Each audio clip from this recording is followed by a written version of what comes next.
So who the hell is Daniel Cross? Believe it or not, he used to be an assassin. The assassin, the way I've heard it told, but it turned out he was a sleeper agent for Abstergo, programmed to infiltrate and destroy the organization. How did he know you were there? We could be compromised. They must have caught me snooping inside their network and sent Cross to see what we were after. If they were aware of our current location, we'd know. Though, I will say this. It doesn't bode very well for future expeditions. I've set up some cameras topside. If anyone shows up, we'll see it. I'd suggest you go see about finding a socket for that power source. Or we can return to Connor if you prefer. All the artifacts in the world won't mean a thing without the key.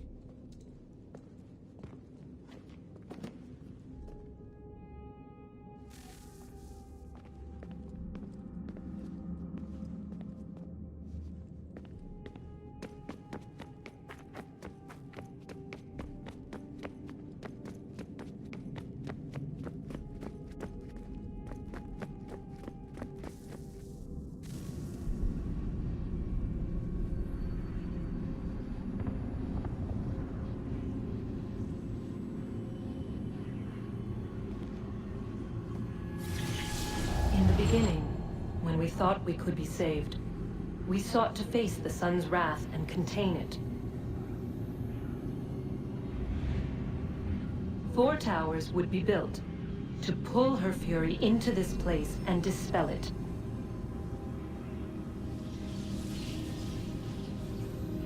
But even with all we knew, with all we had, it would take too long. 1,000 years we could labor, and still the work would not be done. The first tower was never completed. The project abandoned. We moved on. But while we labored on other endeavors, a few returned. They thought to automate the process. Metal might finish what flesh could not.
If we could not meet the sun's cruel embrace, perhaps we might rebuke it. Already we could generate fields to protect us in times of strife. But these were small and simple things. To replicate them on a scale the size of a world, we lack the energy to make it so. Half the world, they said then. It is better than none at all. We tried. Again, we failed. A quarter, they asked. Even this we could not do. A sixth, an eighth, a tenth, they cried. The answer was still the same. Perhaps in time a city might be spared. But it was time we did not have. So we moved on.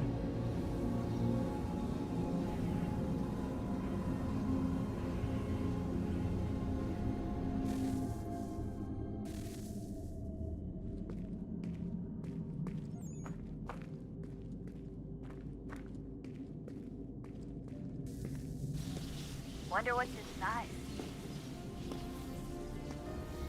Only one way to find out.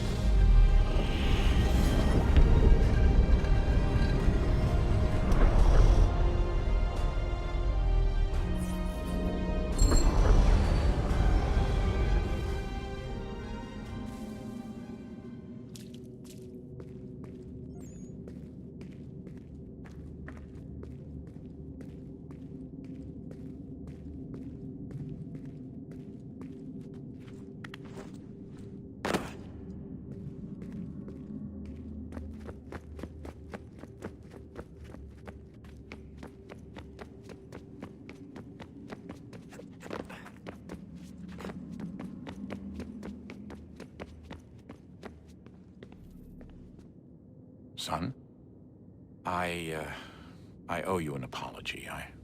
I shouldn't have lashed out like that. You have to understand, I've never been very good at this.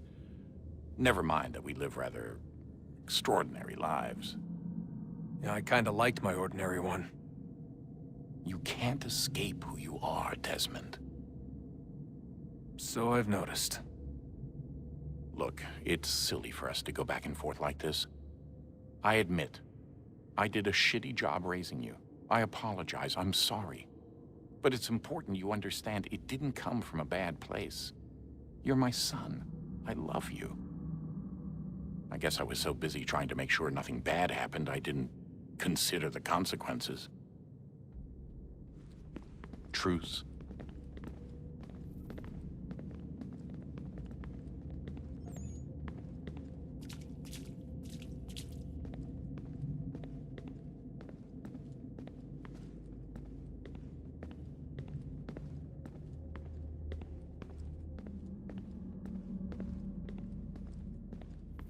Ah, Desmond, there you are.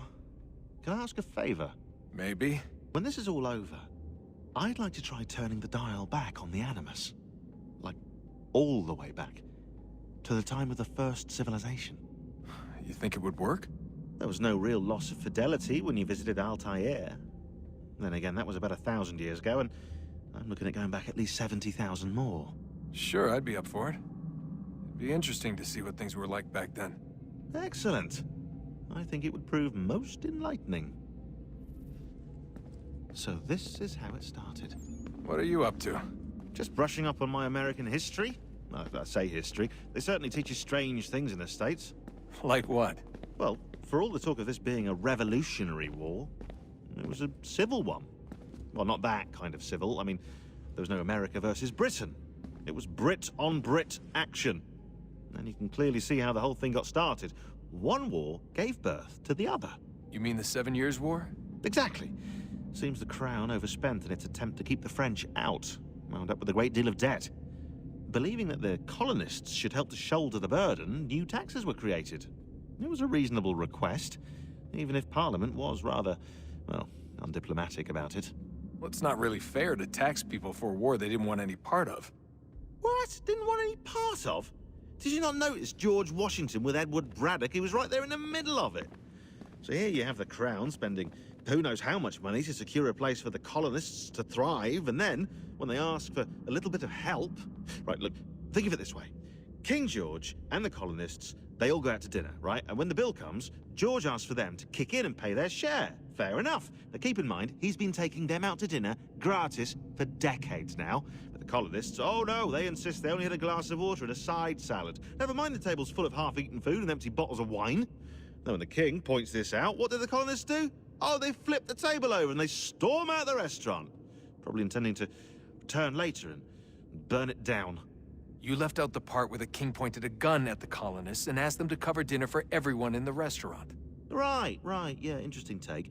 If he pulled out a gun, and I'm not sure he did, it would only have been after the 100th failed attempt at getting them to pay their fair share. But how do you define someone's fair share? Oh, well, with a war, apparently.